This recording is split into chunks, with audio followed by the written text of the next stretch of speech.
Ladies and gentlemen, something incredible has happened. Ms. Bori, are we truly safe? Anna Petrenko, a 17-year-old student from the Ukrainian National School of the Arts, asked me, her voice trembling. We were on a plane carrying 22 young women, all of them artists, all of them fleeing the crucible of war. Our destination was Singapore for an international arts festival. But an unforeseen hurricane, a titan of wind and rain churning in the Atlantic, had slammed the door on our plans, forcing an emergency landing at John F. Kennedy International Airport in New York City. Could you believe it? Just 72 hours after setting foot on American soil, these beautiful, resilient girls, torn from their families by the chaos of a brutal invasion, began to speak in a new tongue of hope. Grandma, one would say into a phone held tight, I want to study music in this country. Another would whisper, her eyes wide with a future she could suddenly see, Mama, there is real peace in America. I think I want to build my life here. How did they, initially so full of trepidation, come to embrace this nation with such fervor? How were their hearts, scarred and bruised by war, so thoroughly healed in this foreign land? I am Natasha Bori. I was once the prima ballerina of the Kiev Ballet, and now, at 65, I serve as the school's artistic director. I will share with you now the record of those 72 hours, a story of profound grace that I witnessed with my own eyes. Before I begin, if you would be so kind as to like this video and subscribe to the channel, it would give me the strength to continue sharing these heartwarming stories from around the world. My name is Natasha Bori. For 40 years, I have dedicated my life to the art of ballet in Ukraine. Even now, at my age, I find my greatest passion in nurturing the brilliant young talents at the Kiev National School of the Arts. Last October, I was leading a group of students on what was meant to be a journey of hope and artistic exchange in Singapore.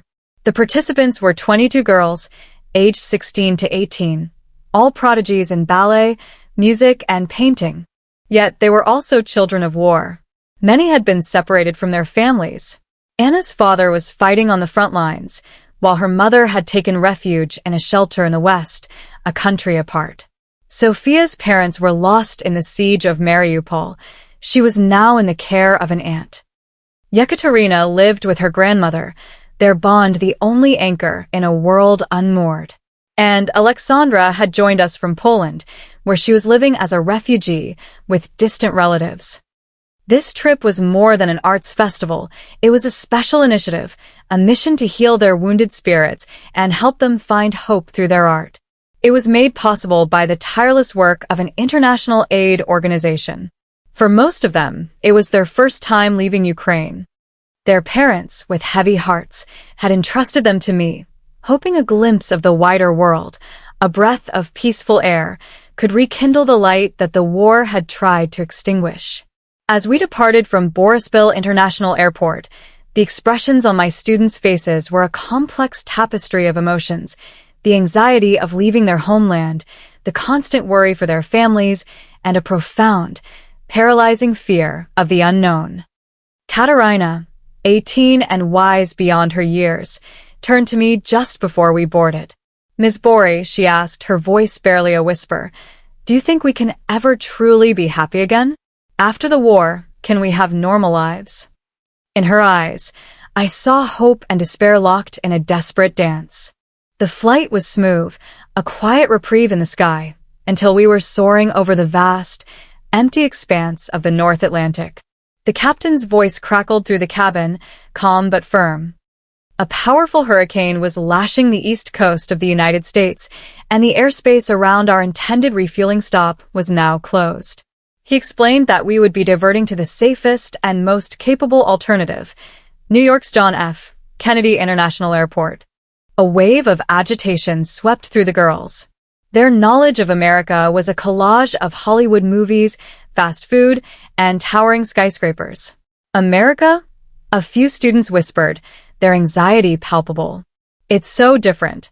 The language, the culture, everything. 17-year-old Maria, her eyes welling with tears, turned to me. Ms. Bori, are we moving even farther away from our families? To be honest, I shared their apprehension. My own knowledge of the United States was limited to its reputation as a fast-paced, technologically advanced economic giant. But what happened next would become an experience that would irrevocably alter the course of our lives. Our plane touched down at JFK well after midnight. As I peered out the window, the sight that greeted me stole my breath away. The terminal wasn't just lit, it was a symphony of light, brighter and more modern than any airport I had ever seen in Europe. The massive glass-paneled terminal building, with its soaring, curved roof, glittered like a palace forged from starlight. It was a world away from the solid, aging functionality of Kiev's airport. The moment we stepped into the terminal, we were met with our first shock. Despite the late hour, every facility was operating with flawless efficiency. The information desks were staffed with alert, helpful agents. Cleaning crews moved with quiet purpose, polishing the floors, leaving a gleaming path behind us. In European airports, services often wind down to a skeletal crew at night, but here, the pulse of the city was still beating strong. As we waited for immigration, we encountered our second surprise. The airport staff, faced with the sudden arrival of a large, unscheduled group of foreign nationals, showed not a flicker of confusion or frustration. On the contrary, they immediately dispatched a translator who spoke fluent Ukrainian. In all my 40 years of international travel, I had never witnessed such a rapid and considerate response. The translator, a kind-faced woman who understood the sensitivity of our situation, spoke slowly and clearly to the students. She assured us that everything, from our accommodations to our itinerary for the next day, would be meticulously arranged. She even offered to contact our hotel in Singapore on our behalf. This was a level of service I would never have imagined possible at an airport. Most impressive of all was the automated passport control system. The touchscreen kiosks were intuitive, and even the students, using them for the first time, navigated them with ease. The screen displayed instructions not just in English, but in a host of other languages, including Russian, which was close enough for them to understand. When a student struggled, a smiling staff member would instantly appear to offer assistance. The baggage claim process was equally remarkable. Large screens provided real-time updates on the status of luggage from each flight, eliminating the gnawing anxiety of lost bags so common in European hubs. By the time we were waiting for the chartered bus to our hotel, a visible transformation had occurred among the students. The clouds of anxiety had parted, and in their eyes, I could see the first glimmers of curiosity and excitement. Anna walked over to me, her expression one of pure astonishment. "Ms. Bori," she said, "I had no idea America was so advanced. It feels like even if we've lost everything at home, we could start over here." It was after 2 in the morning when we finally boarded the coach bus. The interior was immaculate, the seats plush and comfortable. The driver, immediately recognizing us as foreign visitors, greeted us with a warm smile. "Welcome to New York," he said in clear, gentle English. "The ride to Manhattan will be about an hour. Please fasten your seatbelts." As the bus pulled smoothly away from the curb, a stunning cityscape unfolded before us. Even at this hour, the highways were brilliantly lit, a river of light flowing with orderly traffic. The moment we crossed the Queensboro Bridge, a collective gasp went through the bus. The girls were mesmerized. The road, cradled by the city's incandescent glow, possessed a beauty that rivaled even the grand Dnieper River bridges of Kiev. What astonished them most, however, were the countless 24-hour diners and delis that lined the streets. Someone whispered, "It's past 2 in the morning, and those places are still so bright. People are just casually going in and out." In Ukraine, almost everything would be shuttered at this hour. Even more striking was the sight of young women walking home alone on the sidewalks. They moved with an easy confidence, completely devoid of the fear or unease that would be natural in the dead of night back home. For my students, who had lived under the constant shadow of danger, this simple scene of public safety was almost unbelievable. Soon, the bus approached Midtown Manhattan, and the colossal skyscrapers filled our windows. The view of the city basin from the elevated highway was breathtakingly beautiful. The girls, exclaiming "incredible" in a chorus of whispers, all raised their phones to capture the moment. This panorama was grander, more futuristic than any European city they had ever imagined. It felt like a vision of the future. We arrived at our hotel close to 3 a.m., but the surrounding streets were still thrumming with life. The lights of 24-hour restaurants and food carts illuminated the sidewalks, and a few customers were still drifting in and out of a nearby CVS. It was as if this city had no concept of sleep. The New York night pulsed with a vibrant, inexhaustible energy. Checking in, we experienced the first profound moment of kindness on our journey. The front desk clerk, taking note of the girls' youth and our circumstances, thoughtfully assigned us rooms on a quiet floor. He patiently explained the breakfast schedule and pointed out nearby delis and pharmacies. But it was his simple, heartfelt words that I will never forget. "Welcome to New York," he said, not as a robotic greeting, but while looking directly into my eyes with genuine warmth. "We hope you have a wonderful stay." In that instant, the deep-seated fatigue from our long journey seemed to melt away. On the elevator ride up to our rooms, Sophia whispered to me, "Ms. Bori, so this is what America is like." The other students around her nodded in silent agreement.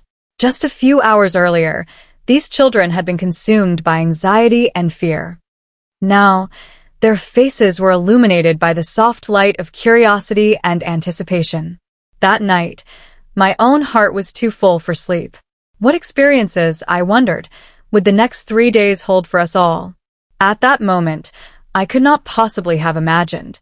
Daylight came, or rather, after a few short hours of rest, it was 6 in the morning.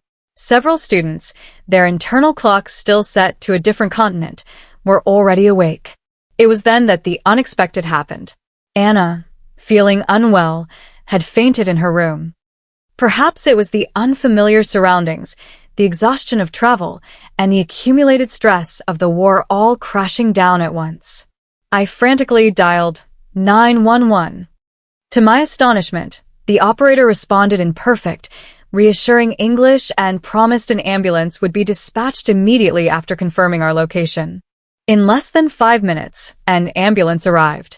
This response time, in the heart of a bustling city, was remarkable, even when compared to Kiev's own emergency services. The paramedics were exceptionally professional. They quickly assessed Anna's condition and began administering appropriate care, their movements efficient yet gentle. Mindful that their patient was a young woman, they were considerate and reassuring, all while performing their duties with precision. One of them explained the situation to us in simple English, calming our frayed nerves. "Don't worry," he said. "It looks like a mild case of dehydration. We'll take her to the hospital for a checkup, just to be safe." The ambulance itself was equipped with the latest medical technology, allowing them to monitor Anna's vitals continuously during transit. They were already in communication with the hospital, ensuring that a team would be ready for us upon arrival. From the moment we reached NYU Langone Hospital, a new wave of revelations began. The emergency room was crowded, yet it functioned with a kind of organized chaos. Areas were clearly demarcated, and patient flow was managed with incredible efficiency. The reception desk was equally impressive, with a dedicated window for international patients staffed by multilingual personnel. They guided me through the insurance paperwork, covered by our aid organization, with patience and clarity. This level of support for foreigners, even within a hospital, was something I had rarely encountered. While we waited, a nurse came by periodically to check on Anna, and she took the time to explain the procedures to the other worried students, easing their fears. When the examination began, I was struck by the doctor's professionalism. She took into account Anna's psychological state, gently asking about her symptoms before conducting a swift and thorough checkup. The blood test results were back in 30 minutes. The diagnosis was not serious: travel fatigue and mild dehydration. With fluids and rest, she would be fine, but the doctor recommended she remain under observation for a few hours as a precaution. Though covered by insurance, I saw the itemized bill. Even without it, The total for the emergency consultation, tests, and medication was shockingly reasonable, far less than what a foreign visitor might expect to pay without insurance in many places. Leaving the hospital, I was deeply moved. I had always been proud of Ukraine's medical system, but the comprehensive level of care in America, especially the compassion shown to foreigners and the efficiency of the system, was truly outstanding. There was much we could learn.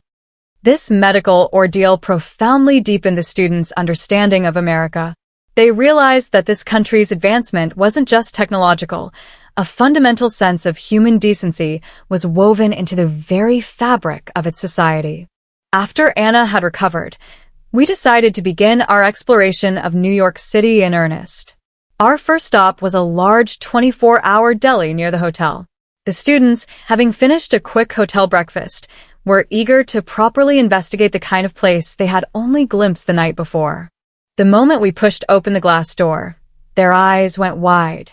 The inside was a universe of its own. Shelves were packed to the ceiling with a kaleidoscope of colorful products. The beverage section alone, an entire wall of refrigerated glass doors, was a marvel. Maria stopped in front of the instant noodle aisle. In Ukraine, ramen was an expensive import, but here, the variety was dizzying and the prices unbelievably low. She pointed to brand names she'd never seen: Moroccan, Top Ramen, Shin Black. Katerina, meanwhile, was captivated by the deli counter, with its mountains of pastrami and corned beef. She asked the man behind the counter what was most popular. He grinned, wiping his hands on his apron. The pastrami on rye, kid. Can't beat it. But it was the prepared foods section that truly amazed them. Neatly arranged sandwiches and salads looked fresh, as if they had just been made. A classic turkey club, a chicken Caesar wrap, a quinoa salad, all priced between $8 and $12. The girls gasped in unison. In Kiev, a meal like this would cost at least 20 euros. Sophia picked up a pre-packaged sandwich, her eyes shining. And they'll even toast it for you right here. The simple fact that you could have your food heated on the spot was a revelation. In the back of the store was a small service area. It had not only an ATM, but also a pharmacy counter, a place to pay utility bills, and a station for sending packages via FedEx. One curious student asked the pharmacist if you could really do everything there. The woman nodded kindly, explaining each service. Yep. You can handle a lot of your banking here, even when the banks are closed. Pick up packages you ordered online. It's all about convenience. The students listened, their expressions a mixture of respect and awe. Anna began to compare it to home. In Ukraine, you have to go to the bank to transfer money, the post office to mail a package, and separate offices to pay your bills. Several girls decided to buy sandwiches and eat in the small dining area. The man behind the counter heated them in a panini press and served them on paper plates with a pickle and a bag of chips. That small act of hospitality moved them once again. The first bite was met with a chorus of, delicious. The bread was crisp, the fillings warm and flavorful. Someone even joked it was better than a restaurant. Considering the price, the quality was miraculous. As they ate, I observed the scene around us. A construction worker grabbing a coffee, a student buying a snack, an elderly man picking up a newspaper. This was the rhythm of daily life in New York, and the deli was its central hub. Later, I chatted with a young woman working the register. One of the students asked if she was ever scared working the late shift. The woman smiled and shook her head. It's a very safe neighborhood. I've never had any trouble in all the years I've worked here. The customers are polite. Hearing this, my students exchanged glances, a quiet sense of wonder passing between them. Stepping back outside, we saw the signs of other delis and bodegas on every corner. It seemed there was one every few hundred feet. The students shook their heads in disbelief. In Kiev, these kinds of shops are rare, and even the ones we have don't have this much variety, Katerina murmured. I later looked it up. New York City has over 13,000 of these corner stores. The density is among the highest in the world. When I told the girls, their eyes widened. The entire country of Ukraine, with a population of over 40 million, has only a few hundred comparable convenience stores. The difference was staggering.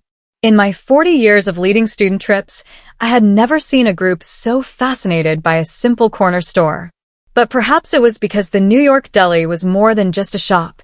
It was a perfect microcosm of American society, efficient, abundant, and humming with a constant, reassuring energy. Back at the hotel, when the other students heard about our deli adventure, they all clamored to go. We decided to visit a few more that afternoon, each girl curious to see the unique character of different shops. At 10 in the morning, we made our way to Central Park, a place the hotel concierge had recommended as the best way to experience the daily life of New Yorkers. We took the subway, which was an entirely new adventure for the students. As we passed through the turnstiles and descended to the platform, they were once again surprised. The station, while old, was remarkably clean. The tiled walls were free of graffiti, and the floors were well swept. It was a stark contrast to the often dim and aged feel of the Kyiv metro. The air was fresh, not stuffy, thanks to an effective ventilation system. It was off-peak, so the platform wasn't crowded, but the behavior of the people there was impressive. Everyone stood in orderly lines behind the yellow safety stripe, waiting quietly for the train. Digital signboards overhead displayed the train's arrival time down to the minute.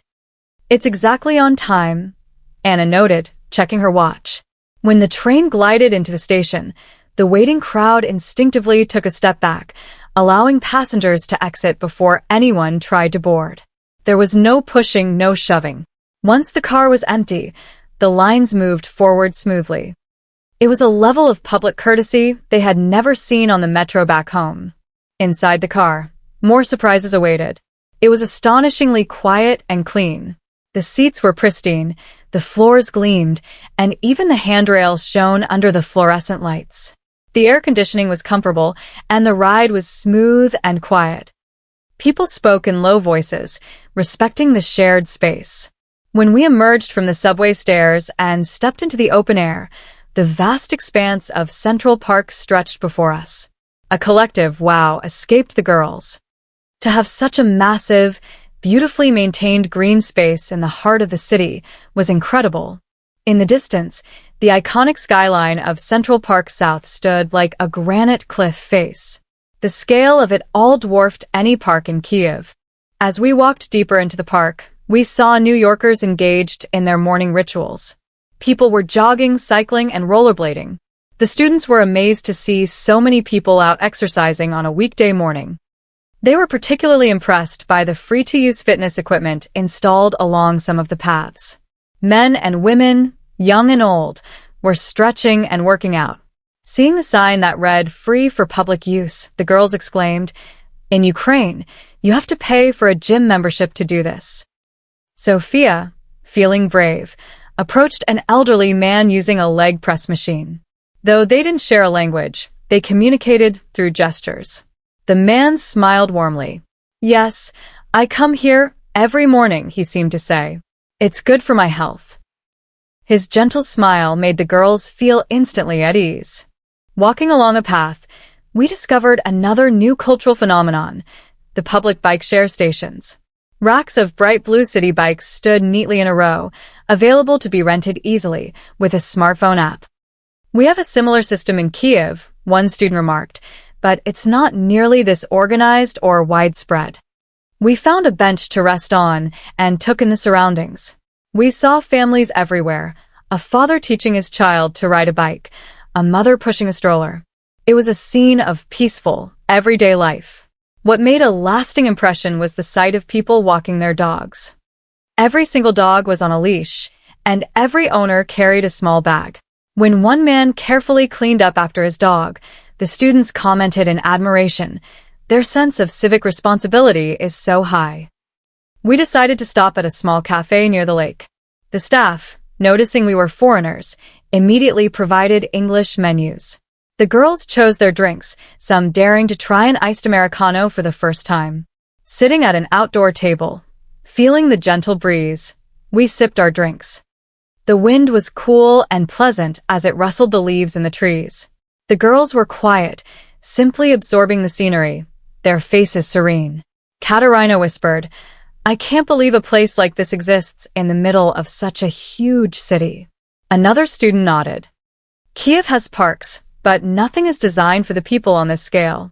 America really seems to value the well-being of its citizens. Outside the cafe, people were enjoying their leisure time. A man was reading a book, a young woman was sketching in a notepad, and another was listening to music with headphones. In the midst of a bustling metropolis, there was this oasis of tranquility. It spoke to the richness of the society. Just then, an elderly woman walked past our table. Seeing our group of foreign students, she gave us a warm, genuine smile. Maria, remembering a phrase, said, "Hello." The woman waved back. That small, wordless moment of connection was, I thought, the true magic of New York. After lunch, we visited a place that was a hybrid of cultural institution and architectural marvel, the Stephen A. Schwarzman Building, the main branch of the New York Public Library. I felt it was the perfect place for them to experience America's intellectual and creative spirit. We took the subway to 42nd Street and walked from the station. The students were amazed that we could navigate so much of the city without ever being exposed to the rain or cold, a convenience almost non-existent in Kiev. The moment we stepped inside, their eyes lit up.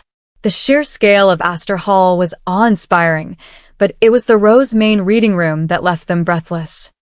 The vast, cathedral-like space, with its soaring, cloud-painted ceiling and enormous arched windows, was lined with thousands upon thousands of books. "Is this really a library?" one girl whispered. "It's a work of art." I smiled. But it wasn't just the architecture I wanted them to see, it was the people within it. Even on a weekday afternoon, the room was filled with citizens quietly reading and working. There were business people in suits, likely on their lunch breaks, and students hunched over laptops, their faces illuminated by the glow of their screens. Everyone was deeply engrossed in their own world of knowledge. We found some open seats and picked up books from the shelves. The international section was extensive. Sophia gasped, "Ms. Bori, they have Milan Kundera here."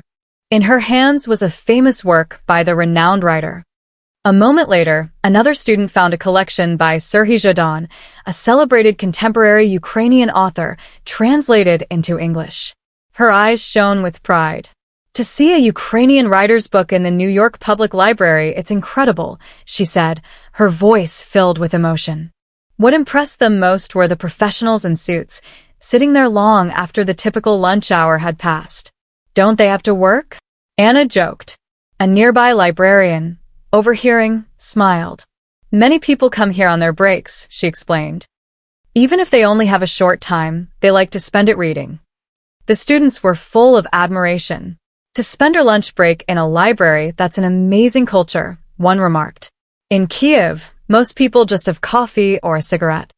Another added, "Americans must truly value knowledge. To see so many people reading on a weekday, I heard their education level is very high, and now I understand why." We spent an hour there, the girls exploring sections that interested them. Some looked at books on learning English, others flipped through histories of America, and a few read guidebooks about New York. As we left, Katerina turned to me, her expression serious. "Ms. Bori, I think I'm starting to understand why America is so developed," she said. "They have a culture where people are constantly learning." The other students nodded in agreement. One of them began to compare it with home. "We have libraries in Kiev, but they aren't used this way.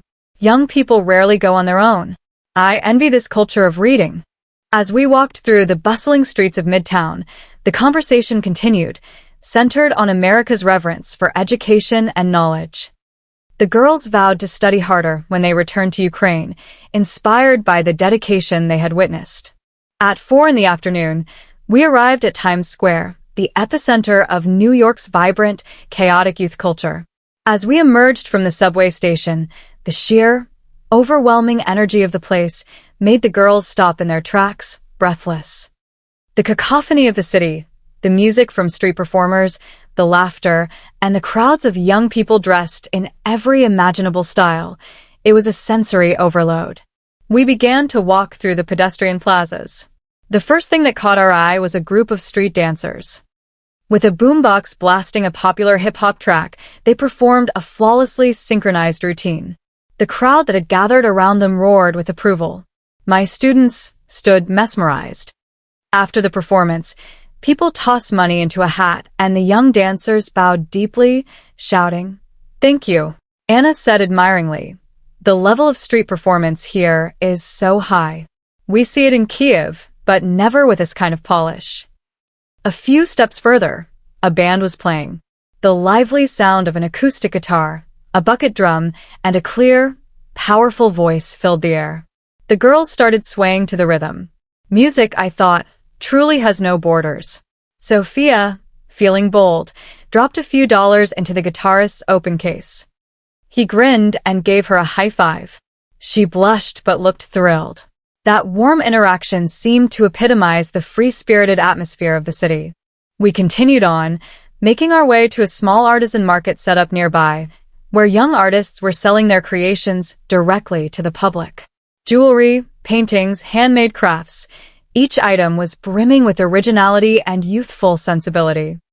The students stopped at a booth displaying modern earrings inspired by the Statue of Liberty's crown. The artist, a young woman, explained in fluent English how she blended iconic American symbols with contemporary design. Katerina bought a pair. "A perfect souvenir," she said with a smile. At another booth, a calligrapher was creating art with beautiful script. "English can be so beautiful," the students marveled. Maria asked the artist if he could write her name, and he happily obliged, painting the letters with fluid, graceful strokes. When he handed her the paper, her face lit up with a brilliant smile. "It's wonderful that there are places like this for young artists to express themselves freely," another student commented. "Opportunities like this are rare in Ukraine." I nodded to myself. America, it was clear, had fertile ground for nurturing culture and the creativity of its youth. As we walked, the girls were captivated by the fashion. The young people of New York expressed their individuality with confidence and flair.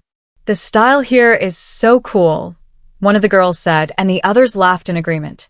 We stopped in front of a cafe that looked intriguing. The interior was filled with art, and bookshelves were lined with design and photography books. "I want to go in," the students urged, so we did. The inside was even more charming than we had imagined. The barista greeted us with a smile and handed us menus, recommending their special cold brew, made with locally roasted beans. The girls delightedly ordered iced lattes and matcha teas, enjoying the modern twists on classic drinks. We noticed many young people inside working on laptops, reading, or sketching. The cafe was not just a place for rest. It was a hub for work and creation. As evening approached, the lights of Times Square began to glow even brighter. Music poured from shops, and the sounds of conversations and laughter filled the air. The students were completely enchanted by the lively atmosphere. "People in New York are so friendly," one of them remarked. "They smile at you, and they're always willing to help." This open, welcoming feeling, I think it's the real charm of America. At 9 o'clock, it was time to head back to the hotel. The girls looked back at the glittering streets, reluctant to leave. "I wish we could stay longer," someone said. I felt the exact same way. The next morning, our final day in America had arrived. The students were up early, packing their bags for our afternoon flight to the airport. After breakfast, we decided to spend our last few hours exploring and shopping in the area around our hotel. The morning air was crisp as we walked, the girls quietly taking in the sights and sounds of a New York morning one last time. The streets were already bustling with a mix of tourists and locals. The girls made a beeline for a large pharmacy, like CVS. They had heard about the quality and variety of American cosmetics and skincare products. A sales associate greeted them with a smile, offering samples and patiently explaining which products would be best for their skin types. "The customer service is so amazing," the students marveled. Katerina bought a large number of face masks and lotions as gifts for her sister and friends. The prices are great, and the quality is so good, she said happily. The clerk carefully wrapped her purchases in gift bags, another small touch that deeply impressed them. Next, we went to a food hall where the students tried classic American street food for the first time. One girl's eyes went wide as she took her first bite of a warm, cheesy New York-style pizza. "This is so delicious," she exclaimed. Another, holding a hot dog with all the fixings, laughed and said, "We don't have anything like this in Ukraine." They reveled in the simple, joyful culture of American food, their faces beaming with happiness. Later, we stopped in a souvenir shop that specialized in products by local artists. T-shirts with artistic renderings of the Brooklyn Bridge, cute keychains shaped like yellow cabs. The store was full of items that captured the city's spirit. The girls carefully selected gifts for their families and friends.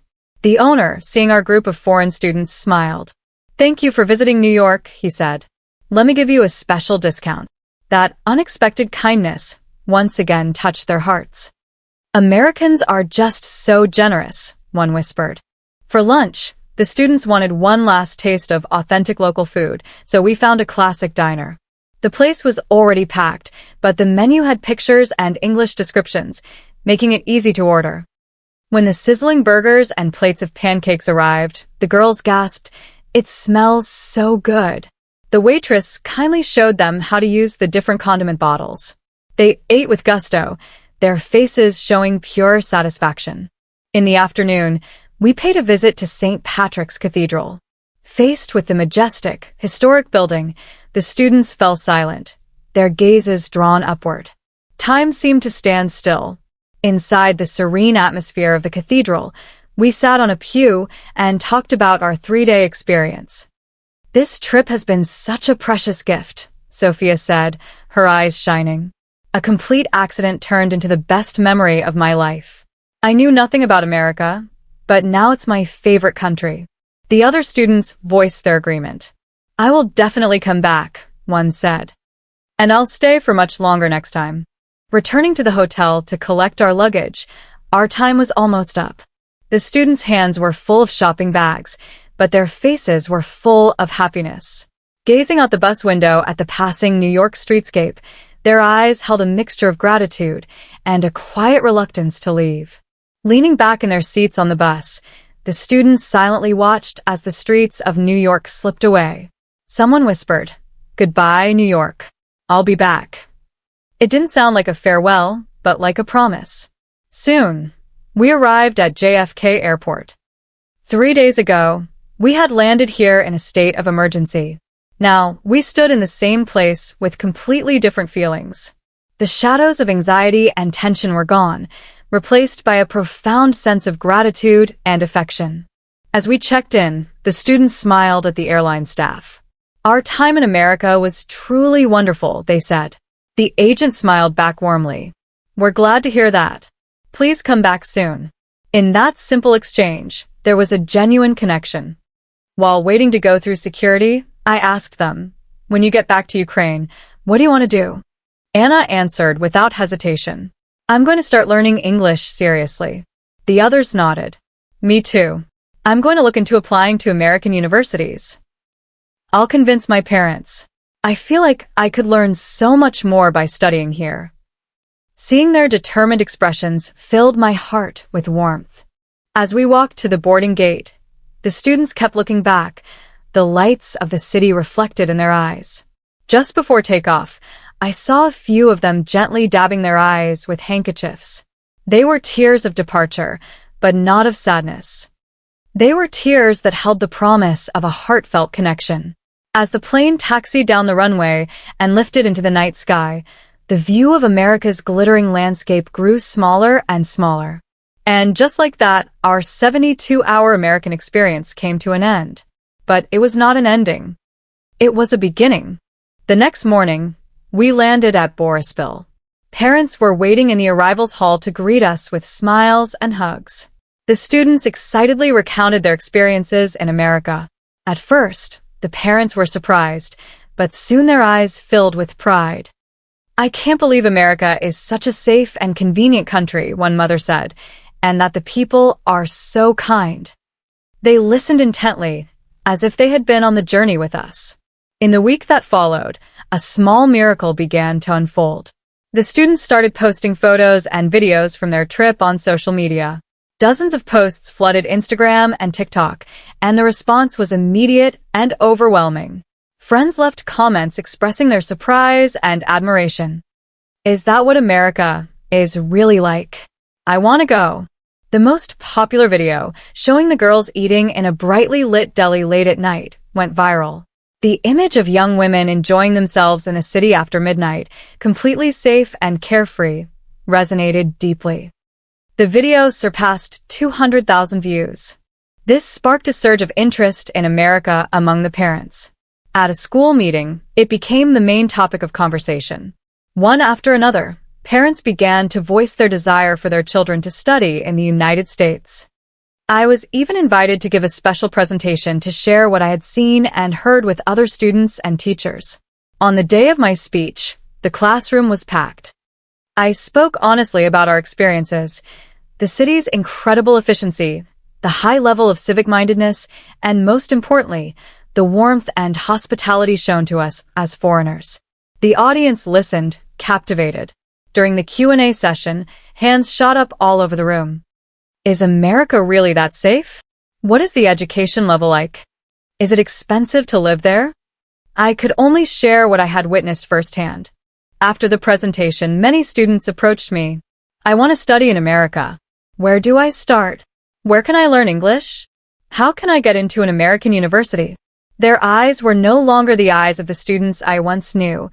They were the eyes of young people with newfound dreams. This wave of interest soon reached the educational authorities. The Ministry of Education contacted my school, expressing a desire to study the American education system, particularly its culture of reading and lifelong learning. My school began to pursue an exchange program with a high school in New York. The director himself planned a visit to formalize the partnership. But the most astonishing change was in the students who had traveled with me. After returning, their attitude toward their studies became more serious than ever. They said they were inspired by the diligent work ethic of American students. Their behavior in class changed, and in small, everyday actions, I could see a new desire for self-improvement. I quietly reflected that this journey had been more than a field trip. It had ignited a fire in their hearts. And that fire, I knew, would never be extinguished, even as they grew into adults. 3 months later, something even more amazing happened. 12 of the original 22 students expressed a desire to visit America again, and they planned trips with their families. Anna convinced her parents to enroll her in a 2-week English immersion program over the summer.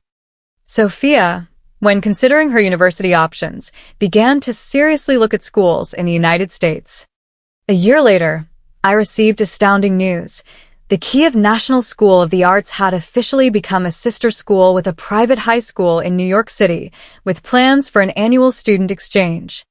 15 students, including Anna and Sophia, were selected as the first group to study in America for 3 months. Those 72 hours changed my life, Anna told me. Now, a wave of American studies is sweeping through Ukraine. Many schools are adopting American educational methods, with a focus on fostering students' independent learning skills. I regularly give lectures at educational institutions across Ukraine about the American system. I explain the harmony between technology and humanity, the coexistence of efficiency and compassion, and the integration of personal growth with societal development, all hallmarks of American education. That accidental 72-hour layover brought about a monumental shift in educational exchange between our two countries. Now, educational delegations from Ukraine visit America every month, and many participants return home having experienced the same sense of wonder. The most profound impact has been on the long-term development of the students. Their approach to learning has been transformed. They study more independently and show greater empathy for others. Anna is now studying international relations at a university in America. She says she hopes to use the compassion she learned there to one day serve as a bridge between our two nations. Sophia is majoring in English and American culture at a university in Ukraine, with the goal of working in the U.S. in the future. She wants to create a new model that combines American work culture with Ukrainian creativity. Through this experience, I, too, have come to a new appreciation for the value of the American educational system. After 40 years of teaching in Ukraine, I realized that there is a special element in American education, a spirit of renewal and possibility. I now work as an educational exchange coordinator between our countries, leading hundreds of Ukrainian students to America each year. And every one of them returns home transformed. It is particularly interesting to see how their life goals shift after their experience. They no longer chase only personal success. They begin to think about how they can contribute to society as a whole. The emergency landing caused by the hurricane was indeed an unexpected event. Yet, it changed the lives of 22 brilliant young women and even had a major impact on the educational exchange between two nations. To this day, when I'm at an airport waiting for a flight, I still remember that day, the students' faces, taut with fear, and then, just 72 hours later, their radiant smiles, filled with hope and gratitude. America's true strength lies not only in its advanced technology or its efficient systems, but in its heart, in its concern for people, its respect for others, and its emphasis on the harmony of society as a whole. I hope that in the future, more young people from Ukraine will have the chance to experience the real America. And I hope that experience will enrich their lives and further deepen the bonds of friendship between our countries. The story that began with a 72-hour accident has now become a great bridge connecting our two nations. In America, I learned that education is not just about imparting knowledge, it is about nurturing the soul. That chance emergency landing profoundly changed my own life.